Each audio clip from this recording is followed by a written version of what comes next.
Okay, so first question is about what is the overall order? So that's the sum of the powers of each of the concentrations of each reactant. So for example, if its rate equals K, A to the power of that, B to the power of that, the overall order will just be A plus B, like that. Okay. The rate constant is K, and that's what we call a proportionality constant. It says that rate actually equals these concentrations to their powers, rather to their orders, I should say, rather than just be proportional to them. So a proportionality constant. On question 2, you have to rearrange each one so it's K equals. So just moving the concentrations underneath the rates each time. Rate is always moles per dm cubed per second, or normally anyway, but it's always got a factor of time. And that never cancels out. So because that never cancels out, there'll always be some factor of time, or time to minus 1 anyway, in the units. So here we go. So you've got moles per dm cubed per seconds, and A is moles per dm cubed, so they cancel out to leave you per seconds. And here we got rate over moles per dm cubed squared. So the top moles per dm cubed knocks a square off, so you've got per seconds over moles per dm cubed. So this becomes moles to the minus 1, dm to the positive 3, so put it all to the power of minus 1, because it's underneath the fraction. And the s to the minus 1 stays as s to minus 1.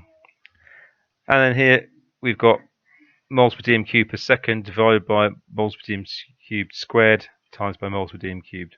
So that's moles per dm cubed to the power of 3.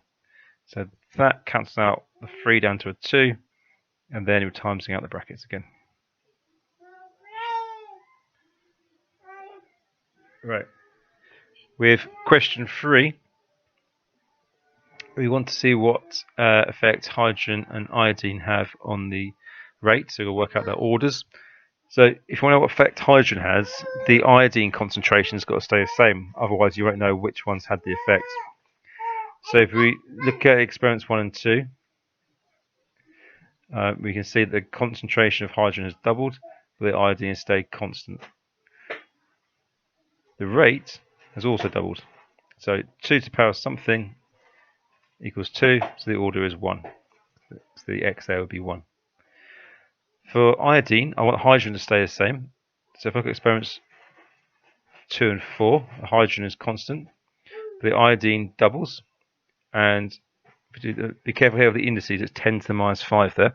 So 1.88 times 10 to the minus 5 divided by 9.4 times 10 to the minus 6 goes in twice again.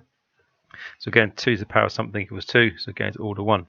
So the rate equals K, the rate constant, times by hydrogen to the power 1, times by iodine to the power 1. And then we actually want to work out K. What we do is we rearrange it again, and then we just substitute a line in from the table. So it doesn't matter which line you choose, just choose the top line. So I put in the rate, I put in the concentration of hydrogen, the concentration of iodine, to the sum, and it gives me this number here. And each time we have to work out the units. Remember, the units can't completely cancel out when it's a rate constant. So we've got moles per dm cubed per second over moles per dm cubed times moles per dm cubed. That cancels out that. That becomes moles to minus 1.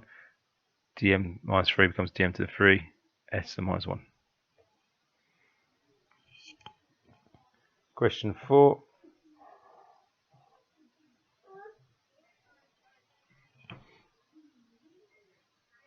Okay, same type of thing again. So we want to find the order for hydrogen peroxide. So we're going to do experiment 1 and 2. Because you can see for hydrogen peroxide it doubles, but the other two stay the same. That's important. You want the other two to stay the same if you're going to try and find out what order something is. Okay, so that's doubled. That's been times by 2. So if that's doubled and the rate's doubled, the order must be 1. It's proportionally increasing. If we want to find about I minus, we can see that the for I minus, we want hydrogen peroxide to stay the same. We want H plus to stay the same, and this one doubles. Okay, it doesn't always have to double, but we want it to change, and the other one's not to change. And here, again, you can see that this one that divided by that goes in twice. That's also doubled. So 2 to the power something equals 2. So again, it's order 1. Last one, H plus. We'd use experiments 1 and 4 because the hydrogen peroxide stays the same, the iodide stays the same, but the H plus ions double. Okay, from there to there. Then times by 2. If you look at the rate from experiment 1 to experiment 4, it's not changed. It's been times by 1. So that's doubled, so it's 2 to the power something equals 1. Where anything to the power 0 equals 1, so the order is 0 for H plus.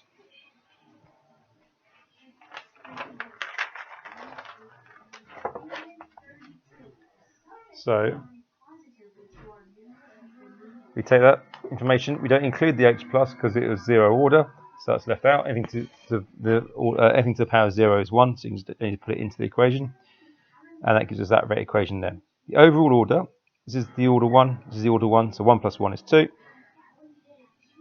Then we pick the first line of the table here, rearranged it to find so K equals, and then we've substituted in the values there, and then we've also worked out our units here.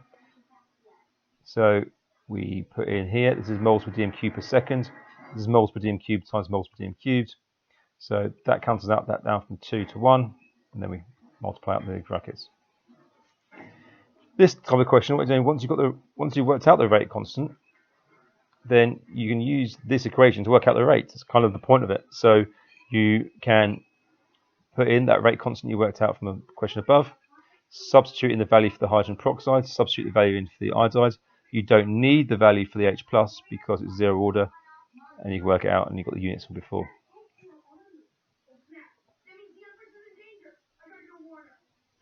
So, question 5.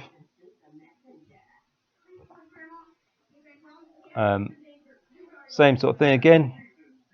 So, got to work out the orders first before we can work out the rate equation. So for NO,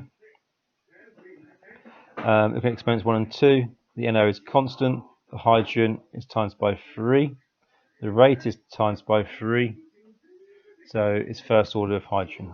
3 to the power of 1 equals 3. Then look at experiments 1 and 3. We don't look at 1 and 2. We don't look at 2 and 3 because they're both changing. But if you look at 1 and 3, the hydrogen stays the same. The NO trebles, and the rate times by 9. It goes from 0.02 to 0.18.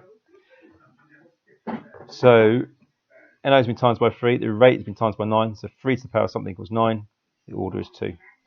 And then we put that into the rate equation. Make sure you square the right thing, like what I did to begin with. The NO that's order 2, the hydrogen's order 1. Find the rate constant, pick the first line on the table, I substituted the rate, 0.1 is being squared because the hydrogen is squared. So no, the NO is squared. Don't wrong again into it. That one's squared. Okay, doesn't make a difference to the answer there because they're both 0.1. That gives you 20, and then we work out the units in the usual way. Okay, last one, question 6.